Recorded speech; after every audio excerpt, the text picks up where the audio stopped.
today's video, no? So, ang pag-uusapan naman natin ngayon is yung kapag bago ka pa lang dito sa Metro Manila, kung ikaw ba ay fresh graduate ng high school or fresh graduate ng college, no?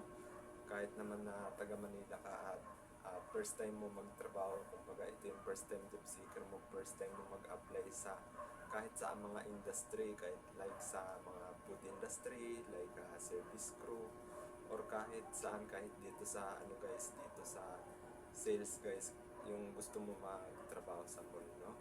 So, babanggitin ko lang dito guys, no? Nung ako'y first time job seeker, no? Way back 2022, nung ako'y gustong mag-apply as a service crew dahil gusto kong magtrabaho as a service crew noon, no? So, sa Facebook lang din ako nag-apply guys. So, pinapunta ako guys sa ano, sa Monumento Caloocan, yung agency doon. Nung nagpunta naman ako doon guys is inanuhan naman ako ng medical na 900 guys, no? Sa 900 na yan, binigyan nila ako ng referral kung saan ako magpapa-medical, no? So, doon ako nagulat na ano guys, na 900 yung medical. So, ang totoo niyan guys is kapag ano ka guys, kapag na-hire ka, no? I-approve mo na nila yan sa company, yung resume mo, kung karapat dapat ka pang i-hire o hindi. Kasi once na na-approve na yan, at ano guys, na hire ka na, so yun pa lang yung possibility na na-hire ka kapag na-approve na yung resume mo, no? So bibigyan ka na ng mga list of requirements, no? Gaya nito, no?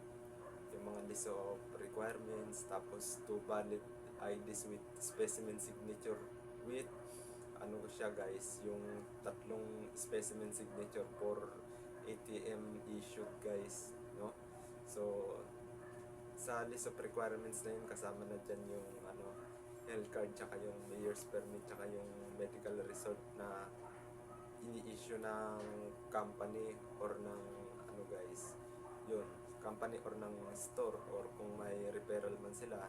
Kasi sa ano guys, sa pagpamedical guys, sa ano, within the city ang pagpapamedical guys, no? Within the city health ang pagpa-medical. So, doon nyo rin kukunin yung health card. Depende yan sa kung saan yung store nyo nakalocate, kung saan po kayo nakadeploy.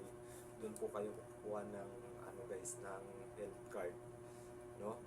So, yun lang at maraming salamat, and follow nyo lang ako Kademo Vlog page sa aking Facebook, YouTube, and TikTok.